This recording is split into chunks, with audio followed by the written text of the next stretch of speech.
हाय friends. आज UGC NET paper 2 economics subject से आप लोग के लिए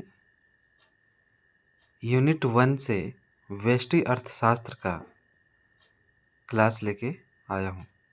और आज के क्लास में बता दें कि उपभोक्ता का संतुलन देखने वाले हैं। इसके पहले के पार्ट में उपयोगिता के प्रकार, ठीक है, सीमांत उपयोगिता, ठीक है, उपभोक्ता, ये सब हम लोग कंप्लीट कर चुके हैं। तो आज की क्लास में आप लोग को बता दें कि उपभोक्ता का संतुलन को क्लियर करेंगे, ठीक है। और पूरा प्रयास रहेगा कि आप लोग को एग्जाम्पल के साथ में, तालिका के साथ में बतलाने का प्रयास करें, ठीक है। चित्र का फिगर के हिसाब से पढ़ते आप लोग बताने का प्रयास करेंगे, क्योंकि आए दिन समष्टि व्यष्टि ही एक ऐसा पाठ है कि उसी से आपका फिगर वाला जो क्वेश्चन हो या फिर आपका पैसेज क्वेश्चन हो, सब आप लोग का जो प्रश्न आते हैं, ये सभी प्रश्नों का जो संख्या है ये सब पर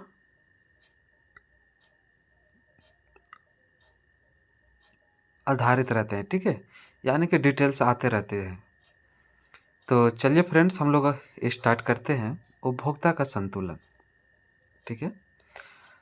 तो देखिए, उपभोक्ता का संतुलन से किन किन टॉपिक से, किन किन बिंदु से, या जहाँ पे आप जो प्रश्न आपका बनने के जैसा होगा वहाँ पे टिक करेंगे, ठीक है। या फिर नेट का इर्द गिर्द क्वेश्चन पूछा जाता है, उसे टिक करेंगे, आप लोग उसे नोट कीजिएगा, ठीक है। चलिए, तो आप लोग को बता दें कि उपभोक्ता के संतुलन के अंतर्गत आज हम लोग देख चुके हैं। कह रहे हैं क्या कि हम लोग पहले की पृष्ठ है ना, संख्या पहले ही आपका कह सकते हैं, पहले पृष्ठ में हम लोग इससे पहले वाले क्लास में हम लोग देख चुके हैं, ठीक है। कुछ कुछ व्याख्या भी किए हैं उपभोक्ता के संतुलन के संदर्भ में। और आप लोग को बता दें कि उपभोक्ता के संतुलन की व्याख्या प्रोफेसर मार्शल करते हैं, है ना। और वो 2 सिद्धांत देते हैं प्रोफेसर मार्शल, और वो बता दें कि वो उनका दोनों जो सिद्धांत है सीमांत उपयोगिता ह्रास नियम पर आधारित सिद्धांत है।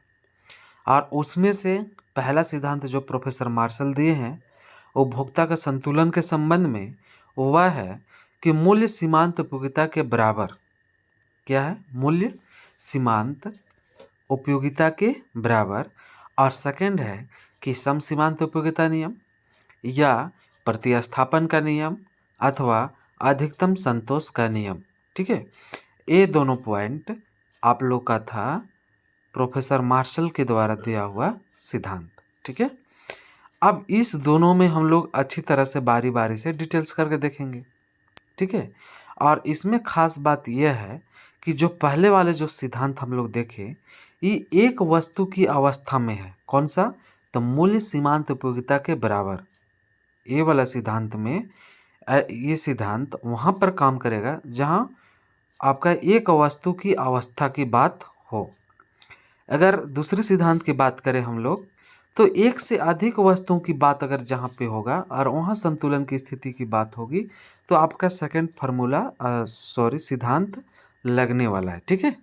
ये यूज कर सकते हैं। चलिए, अब इसी बीच हम लोग देखते हैं, दोनों को बारी बारी से कर कर देखेंगे, ठीक है। जैसे में कहता है कि एक वस्तु मूल्य सीमांत उपयोगिता के बराबर की बात हो, ठीक है। क्या है कि एक वस्तु मूल्य सीमांत उपयोगिता के बराबर की बात करते हैं। तो देखिए क्या होता है इसका अंतर्गत। तो सीमांत उपयोगिता ह्रास नियम के आधार पर हम देख चुके हैं कि क्या है, इन सिद्धांत, इससे पहले हम लोग सीमांत उपयोगिता ह्रास नियम पर हम लोग देख चुके हैं कि कोई उपभोक्ता जैसे जैसे किसी विशेष वस्तु पर खर्च करता है, ठीक है। एक उपभोक्ता है, एक विशेष वस्तु, ठीक है, जाना पहचाना वस्तु, ठीक है, उनके लिए अच्छे अच्छे वस्तु उस पर खर्च करता है, वैसे वैसे उसकी सीमांत उपयोगिता घटती चली जाती है, ठीक है। अगर मान के चलिए आप एक उपभोक्ता हैं, ठीक है, और आप जो है एक वस्तु के बात कहें तो हम कह सकते हैं भोजन को ही एग्जाम्पल में लेते हैं, रोटी को ही, ठीक है। और जैसे जैसे हम लोग रोटी खाते चले जाते हैं, सेवन करते चले जाते हैं, तो वैसे वैसे आपका पहली रोटी, दूसरी रोटी, तीसरी रोटी, चौथी रोटी, है ना, आपका सभी रोटी का बीच का जो उपयोगिता है, ठीक है, वो कम होते चला जाता है।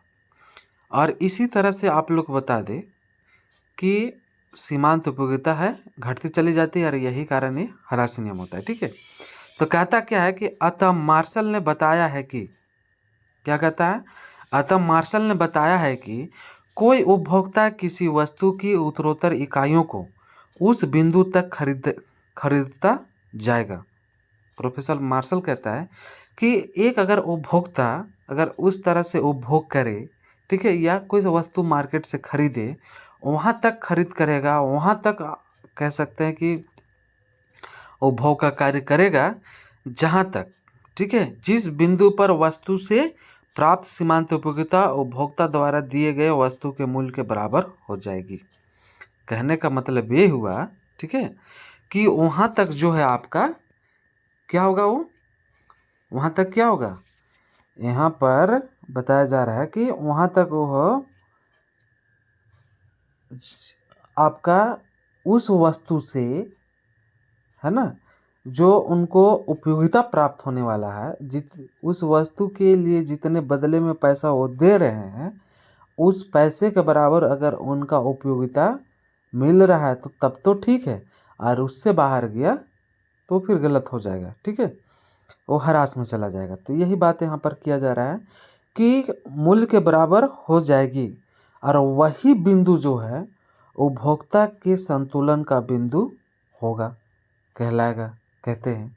ठीक है, उसे क्या कहते हैं, उसी बिंदु को कि जहाँ तक एक उपभोक्ता देने के लिए तैयार है और जहाँ से एक उपभोक्ता देगा, ठीक है, वो जो देंगे वही आपका जो संतुलित बिंदु होगा, है ना, वही आपका उपभोक्ता का संतुलित बिंदु प्राप्त होता है उसमें।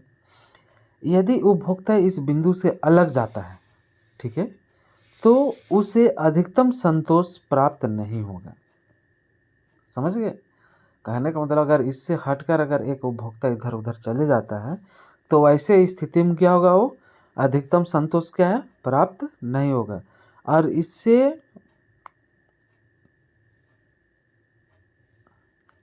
बताया जा रहा है कि इसे हम लोग एक फिगर के माध्यम से भी देख सकते हैं।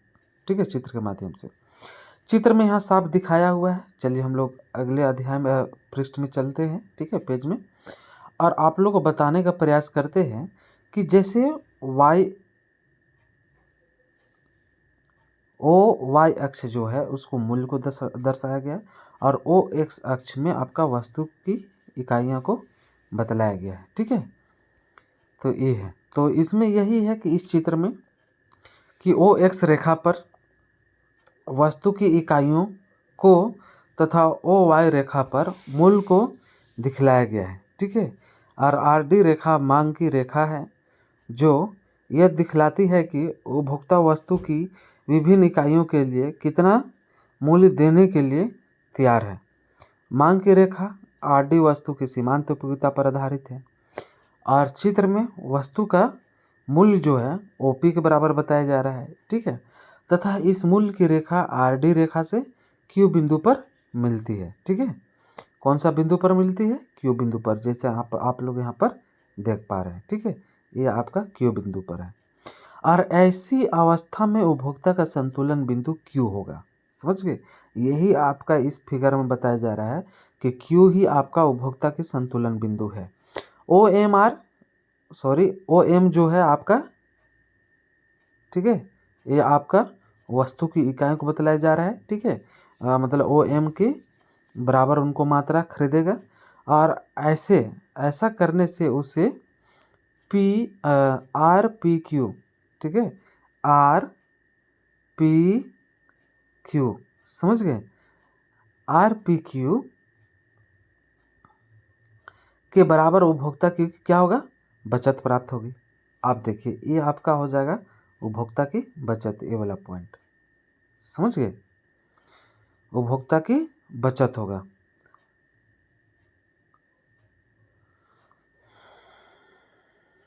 अब देखिए क्यू बिंदु पर, ठीक है, कौन सा बिंदु पर, Q बिंदु पर वस्तु का मूल्य एवं उसकी सीमांत उपयोगिता एक दूसरे के बराबर है।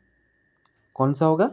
वस्तु का मूल्य की बात हो और सीमांत उपयोगिता की बात हो, दोनों एक दूसरे पर यहाँ पे आप लोग का बराबर होगा, और बराबर जहाँ होगा वहीं उपभोक्ता का संतुलन होता है, और उससे है ना, जब उसे अधिकतम संतोष प्राप्त होगा यहीं पे। ठीक है, तो इस तरह से हम लोग देख लिए कि यदि हम मान लें कि उपभोक्ता के संतुलन का बिंदु Q1 है, तो ऐसी हालत में वस्तु की सीमांत उपयोगिता मूल्य से अधिक होगी, और वस्तु की सीमांत उपयोगिता अगर मूल्य से अधिक होते हुए भी उपभोक्ता की बचत RPQ से घटकर RPN1 और Q1 हो जाएगी, क्योंकि उपभोग में वृद्धि करने से उपभोक्ता को और अधिक संतोष मिलने की संभावना रहेगी। अतः कोई भी विवेकशील उपभोक्ता, ठीक है, अपने उपभोग को OM1 से बढ़कर OM करेगा जब वह संतुलन बिंदु Q पर पहुंच जाएगा। ठीक है, उसी तरह से इसमें बताया जा रहा है कि दूसरी ओर यदि हम मान लें कि उपभोक्ता का संतुलन बिंदु Q2, ठीक है, अगर इसको मान लिया जाता है, ठीक है, तो ऐसे स्थिति में जो है कि यदि हम मान Q2 है, संतुलन बिंदु Q2 है, तो ऐसी हालत में आपका जो वस्तु, ठीक है, ऐसी हालत में आपका जो वस्तु की सीमांत उपयोगिता मूल्य से कम होगी, और उपभोक्ता को Q, ठीक है, N2 और Q2 ए वाला जो है आपका, है ना, बराबर क्या होगा? नकारात्मक उपभोक्ता की बचत प्राप्त होगी। ये वाला जो पॉइंट है, समझ गए? ये वाला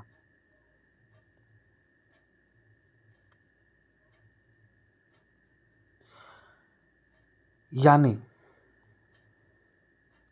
उसके संतोष में कमी होगी, अतः उपभोक्ता कभी भी वस्तु की OM2 मात्रा नहीं खरीदेगा, और इस प्रकार हर हालत में उपभोक्ता के संतुलन का बिंदु Q ही होगा। समझ गए?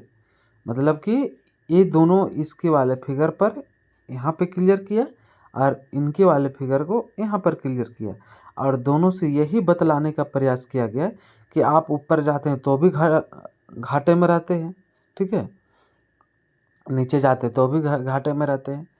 समझ गए? तो ऐसे स्थिति में घाटा फायदा उतार चढ़ाव होता रहेगा।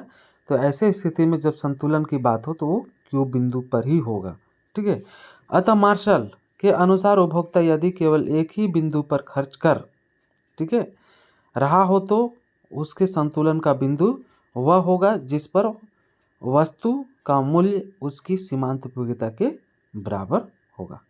समझ गए?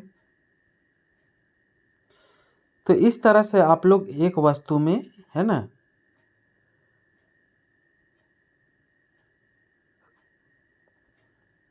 एक वस्तु की स्थिति में आप लोग जो है उपभोक्ता के संतुलन को देखें। अब देखिए एक से अधिक वस्तुएं, समसीमांत उपयोगिता नियम कैसे कार्य करता है। ठीक है, तो देखिए कि लेकिन उपभोक्ता केवल एक ही वस्तु पर अपनी आय को खर्च नहीं करता, वरन उसे विभिन्न वस्तुओं की खरीद पर खर्च करना पड़ता है। मार्शल के अनुसार जब उपभोक्ता एक से अधिक वस्तुओं पर खर्च करता है तो उसे अधिकतम संतोष प्राप्त करने के लिए समसीमांत उपयोगिता नियम अथवा प्रतिस्थापन नियम का क्या है, सहारा लेना पड़ता है। समसीमांत उपयोगिता नियम वास्तव में उपयोगिता ह्रास नियम पर आधारित है। ये क्वेश्चन भी पूछता है। ठीक है, और अपनी आवश्यकता की पूर्ति के लिए जैसे जैसे कोई व्यक्ति किसी वस्तु की उत्तरोत्तर इकाइयों का उपभोग बढ़ता जाता है, वैसे वैसे उस वस्तु से प्राप्त सीमांत उपयोगिता क्रमशः घटती जाती है। साथ ही उपभोक्ता जिस वस्तु का उपभोग नहीं करता, उसकी उपयोगिता उसके लिए बढ़ती हुई प्रतीत होती है। उपभोक्ता के लिए किसी वस्तु की सीमांत उपयोगिता का बहुत कम होना यह बतलाता है कि वह उस वस्तु पर अधिक खर्च कर उसका अधिक उपभोग कर रहा है। ठीक है, और दूसरी ओर देखा जाए कि उपभोक्ता के लिए किसी वस्तु की सीमांत उपयोगिता का बहुत अधिक होना इस बात का द्योतक है कि वह उस वस्तु पर कम खर्च कर उसका कम उपभोग कर रहा है, अतः ऐसी अवस्था में कोई भी विवेकशील उपभोक्ता अधिकतम संतोष प्राप्त करने के लिए अपने व्यय को कम उपयोगी वस्तु से हटाकर अधिक उपयोगी वस्तु की ओर ले जाएगा। ठीक है, तो उपभोक्ता ऐसा तब तक करेगा जब तक कि विभिन्न वस्तुओं पर व्यय की जाने वाली, ठीक है, मुद्रा की सीमांत उपयोगिता बराबर ना हो जाए। समझ गए? चूंकि उपभोक्ता अधिकतम संतुष्टि प्राप्त करने के लिए एक वस्तु का प्रतिस्थापन दूसरी से, फिर आपका दूसरी से, उसके बाद फिर दूसरी का तीसरी से करता जाता है।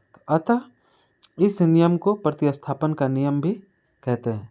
पुनः चूंकि प्रतिस्थापन का क्रम तब तक चलता रहता है जब तक उपभोक्ता को सभी वस्तुओं से सम या बराबर सीमांत उपयोगिता नहीं मिले, इसलिए इस नियम को सम सीमांत उपयोगिता नियम कहते हैं। और इस नियम के सहारे उपभोक्ता अपनी सीमित आय से अधिकतम संतोष प्राप्त करने में सफल होता है। अतः इसे अधिकतम संतोष प्राप्त सिद्धांत भी कहा जाता है और इसी को गोसेन का दूसरा नियम भी कहते हैं। ठीक है, इसे आप लोग नोट कीजिएगा,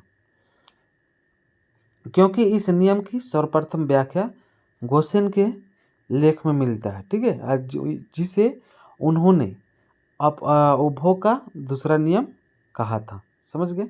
अब देखिए इसमें क्या है कि लेकिन अगर वास्तव में देखा जाए, समसीमांत उपयोगिता का नियम प्रोफेसर मार्शल के नाम से जुड़ा है, जिन्होंने इस नियम की विस्तृत व्याख्या प्रस्तुत की है। और इस नियम की व्याख्या करते हुए प्रोफेसर मार्शल कहते हैं कि यदि एक व्यक्ति के पास कोई ऐसी वस्तु है जिसे वह अपने प्रयोगों में ला सकता है तो वह उसे इन प्रयोगों के बीच इस प्रकार वितरित करेगा ताकि सभी प्रयोगों में इसकी सीमांत उपयोगिता बराबर रहे।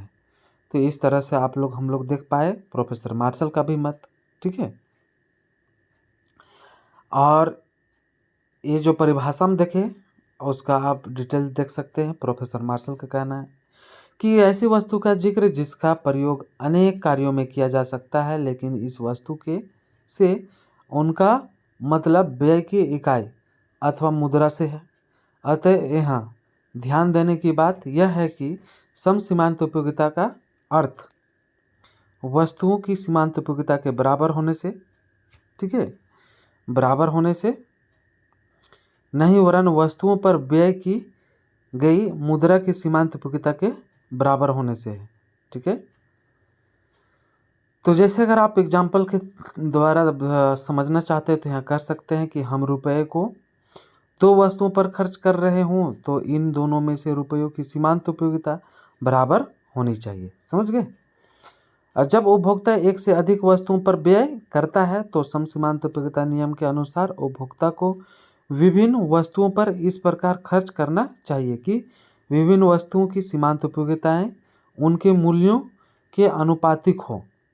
ठीक है, जैसे में कि यदि सेब की कीमत संतरे की कीमत से दोगुनी हो तो उपभोक्ता इन दो वस्तुओं की खरीद पर, ठीक है, अपनी आय को इस प्रकार खर्च करेगा कि एक दर्जन सेब से प्राप्त सीमांत उपयोगिता एक दर्जन संतरे से प्राप्त सीमांत उपयोगिता के दोगुनी हो जाए।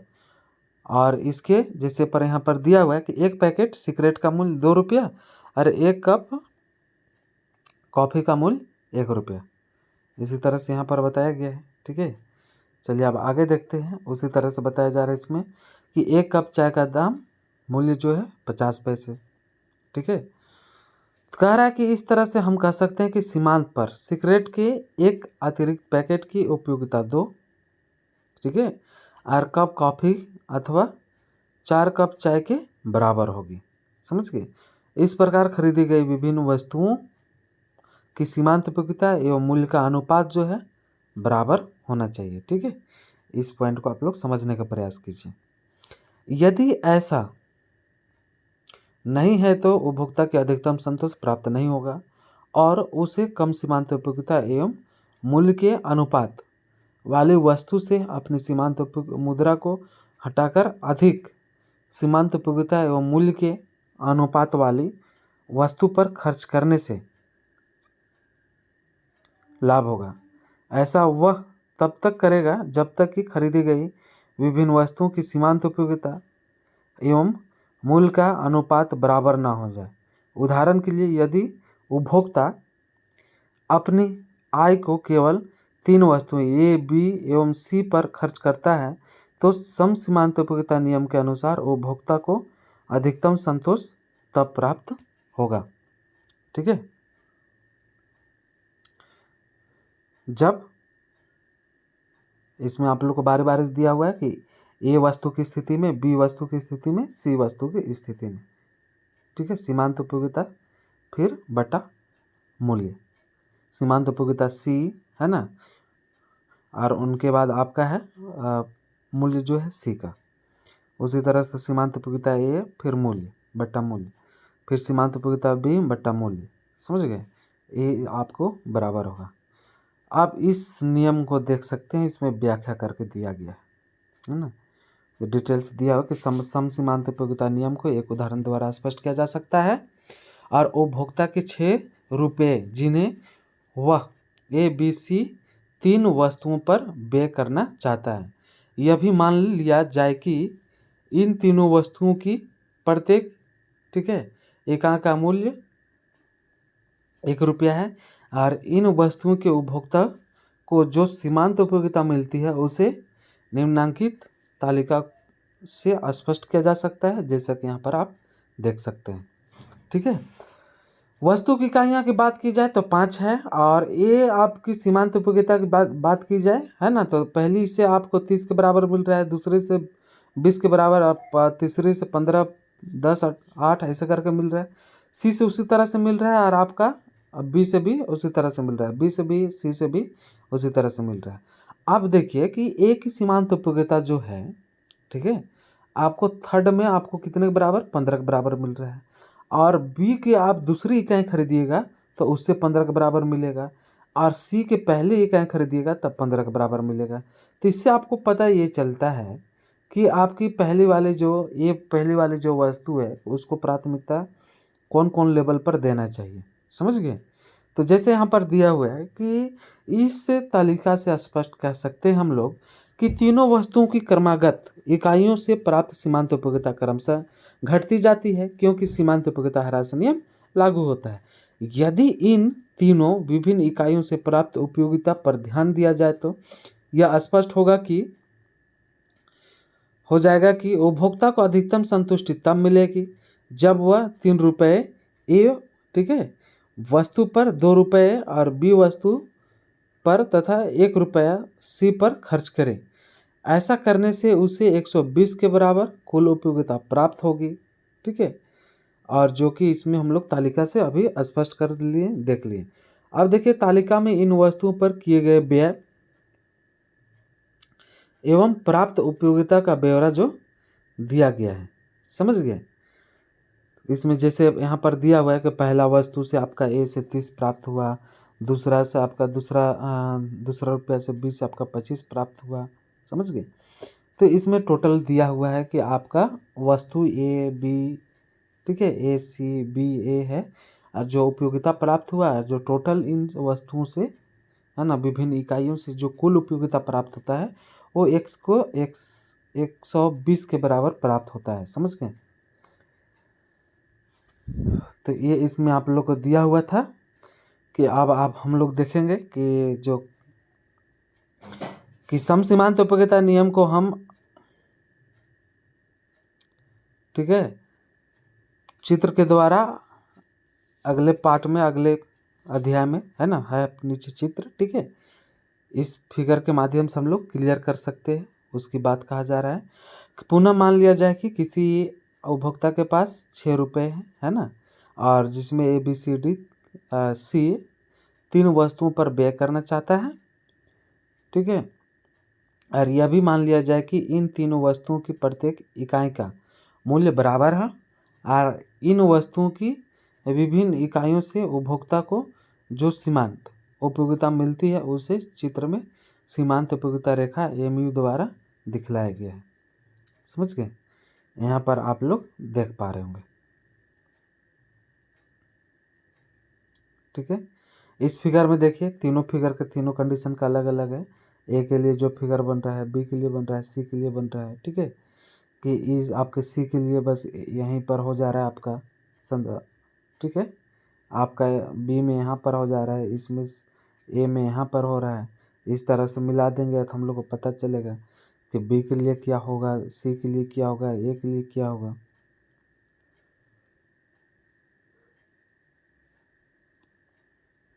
तो कहता है कि इस प्रकार सीमांत उपयोगिता के नियम के अनुसार कह सकते हैं कि उपभोक्ता अधिकतम संतुष्टि प्राप्त करने के लिए अपनी आय को विभिन्न वस्तुओं पर इस प्रकार खर्च करता है ताकि खर्च की गई मुद्रा की सीमांत उपयोगिता सभी वस्तुओं पर बराबर हो। ठीक है, तो सम सीमांत उपयोगिता की मान्यताओं पर आधारित है। कौन? सम सीमांत उपयोगिता नियम निम्नलिखित मान्यताओं पर आधारित है। इंपॉर्टेंट है, समझ गए? इसको आप लोग नोट करते चलिएगा। उपभोक्ता एक विवेकशील प्राणी है, पता है, यानी वह अपनी आय से अधिकतम संतुष्टि प्राप्त करना चाहता है। समझ गए?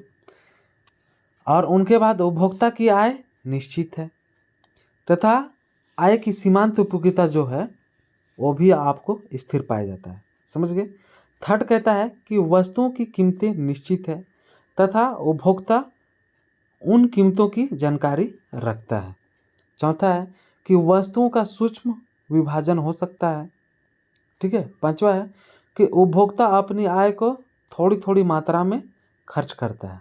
छठा है अज्ञानता, फैशन इत्यादि उपभोक्ता पर कोई प्रभाव नहीं पड़ता तथा उसकी आवश्यकताएं इनसे अपरिवर्तित रहती है। सातवां है कि बाजार में पूर्ण प्रतियोगिता की स्थिति है। बाजार में क्या है? पूर्ण प्रतियोगिता की स्थिति पाई जाती है। समझ गए? तो इस तरह से है। अरे इम्पोर्टेंट है ये वाला पार्ट, समझ गए? और आप लोग इसे नोट करने का प्रयास कीजिएगा, नोट कर ही लेना है। समझ गए? अब आलोचनाएं की बात किया जाता है कि समसीमांत उपयोगिता नियम की सीमाएं या आलोचनाएं है ना, किन किन बातों पर किया गया है। तो देखिए इस समसीमांत उपयोगिता नियम में क्या क्या बात नहीं कहा गया। ठीक है, किन किन बातों को लेकर आलोचना किया गया उनको मोटे तौर पर आप लोग को हम बता रहे हैं। उपभोक्ता की अज्ञानता, समझ गए? कहने का मतलब समसीमांत उपयोगिता नियम की जो व्याख्या किया गया है उसमें साफ झलकता है कि उपभोक्ता की अज्ञानता के कारण भी ये सब होता है। ठीक है, नहीं रहता है। ठीक है, अगला है कि वस्तुओं की अविभाज्यता। ठीक है, जैसे बोल्डिंग कहता है यहाँ क्या है कि इस नियम के लिए अगर देखा जाए कि आवश्यक है कि वस्तुओं का सूक्ष्म विभाजन हो सके, किंतु कुछ वस्तुएं ऐसी है जिनका विभाजन नहीं हो सकता तथा उनके उपयोग को घटाया बढ़ाया नहीं जा सकता है। और जैसे मोटर कार, मकान इत्यादि ऐसी वस्तुओं के संबंध में खर्च की जाने वाली मुद्रा की सीमांत उपयोगिता को समान करने में कठिनाई होती है।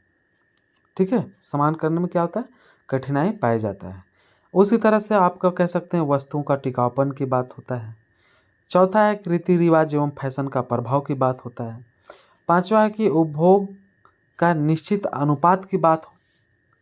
ठीक है, कि जैसे अगर कह सकते हैं कि कुछ ऐसी वस्तुएं ऐसी होती है जिनकी उपभोग को घटाया और बढ़ाया नहीं जा सकता है और उपभोक्ता उनका उपभोग एक निश्चित अनुपात में ही करता है, और ऐसी अवस्था में इस नियम के प्रयोग में कठिनाई होगी, है ना।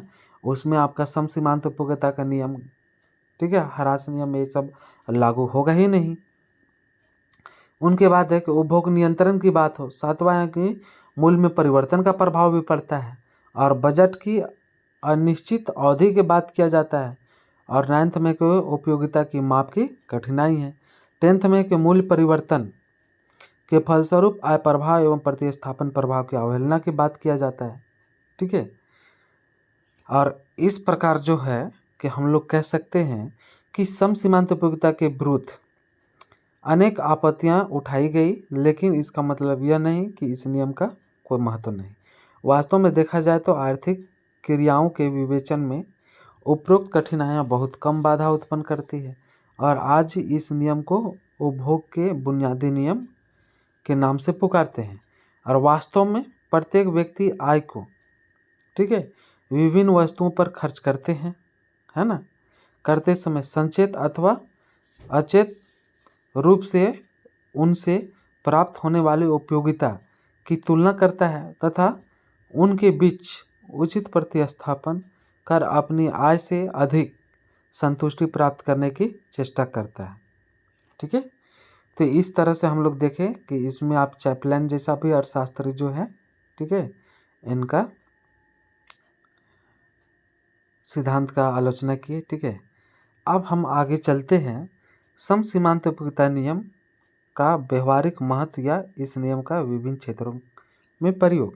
ठीक है, इसका महत्व क्या है या फिर इसका जो क्षेत्र दायरा जो है कितने दूर तक बढ़े हुए हैं। ठीक है, तो यहाँ पर आप देख सकते हैं कि सम सीमांत उपयोगिता नियम का प्रयोग केवल उपभोग में ही नहीं किया जाता वरन अर्थशास्त्र के प्रायः हर क्षेत्र में यह लागू होता है। इसलिए प्रोफेसर मार्शल ने कहा है कि प्रतिस्थापन के, ठीक है, सिद्धांत का प्रयोग आर्थिक खोज के प्रायः प्रत्येक क्षेत्र में फैला हुआ है। समझ गए? इस प्रकार यह अर्थशास्त्र का एक आधारभूत नियम है तथा इसका व्यवहारिक महत्व अत्यधिक है।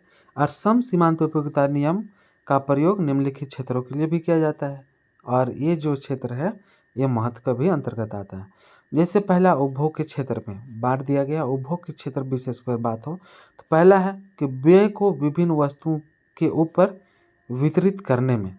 ठीक है, कहने का मतलब आप कोई भी वस्तु पर आप खर्च कर रहे हैं और जैसे आपके पास लिस्ट बने हुए, कार्य का लिस्ट बना हुआ है, उपभोग करने का लिस्ट बना हुआ है, किसी खाने पीने का या वस्तु का, ठीक है, आपका कार्य करने का, आप उसमें से आपको प्राथमिकता दीजिएगा। ठीक है, या फिर आपके पास जो सीमित धन है उन कार्यों में इस तरह से विभाजित कीजिएगा कि आपका भी काम हो जाए और अच्छा से अच्छा ज़्यादा से ज़्यादा बेनिफिट प्राप्त हो। ठीक है, लाभ कमाएं और उनसे आपको ज़्यादा संतुष्टि प्राप्त हो।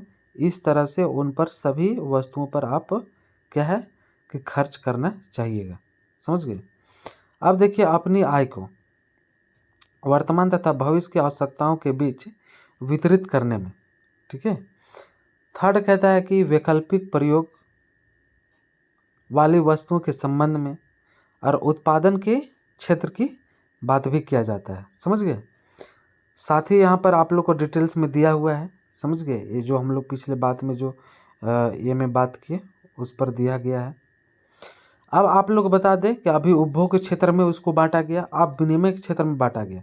जैसे वितरण के क्षेत्र में है ना, विनिमय के क्षेत्र में बांटा गया कि जैसे विनिमय का देख लेते थोड़ा सा कि विनिमय के क्षेत्र में भी सम सीमांत उपयोगिता नियम के कार्य करता है और वास्तव में विनिमय के क्षेत्र में कम उपयोगी वस्तु के लिए अधिक उपयोगी वस्तु प्राप्त की जाती है। अतः वस्तु विनिमय प्रणाली में दो व्यक्तियों के बीच दो वस्तुओं का क्या है विनिमय तब तक होता है जब तक दोनों के लिए दोनों ही वस्तुओं की सीमांत उपयोगिता बराबर ना हो जाती।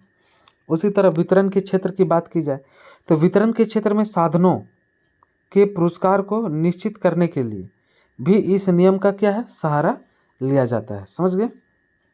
जैसे लगान, मजदूरी, ब्याज एवं मुनाफा, इस सब जैसे जो है ना, देखा जाता है कि अतः उत्पादन किसी साधन का प्रयोग तब तक करता है ना, उत्पादक, जब तक उस साधन की सीमांत उत्पत्ति उसे दिए गए पुरस्कार, ठीक है, बराबर ना हो जाए।